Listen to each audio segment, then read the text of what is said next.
ఇదిగో ఈ కనిపిస్తున్న స్థలమే మా డాడీ కొనుక్కోకుండా వదిలేశాడు. ఏం చేస్తానో నా తలరాత. అది అప్పుడు తీసుకుంటుంటే నాకే ఏదో చేదోడు వాదోడు ఉపయోగపడేది.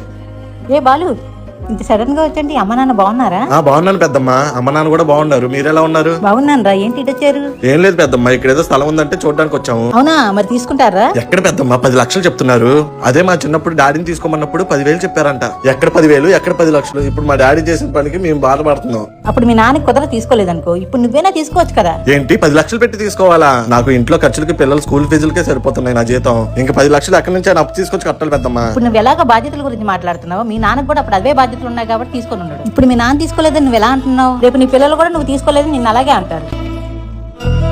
అప్పుడు 10,000 ఇప్పుడు 10 లక్షలు రా. ఇప్పుడు 10 లక్షలే రేపు 1 కోటి రూపాయలు రా. అప్పట్లో లోన్లు అప్పులు ఇచ్చేవాళ్ళు ఎవరు లేరురా. ఇప్పట్లో అలాంటి చాలా మార్గాలు వచ్చారా. అప్పు చేసినా తీసుకో, మంచి పనికే కదరా. ఇప్పుడు తీసుకుంటే రేపు నీ పిల్లలకు ఉపయోగపడుతుంది. మీ పెద్దమ్మ చెప్పిన మాట కూడా నిజమే కదండి. మీ నాన్న చేసిన తప్పు మాత్రం మీరు చేయమాకండి.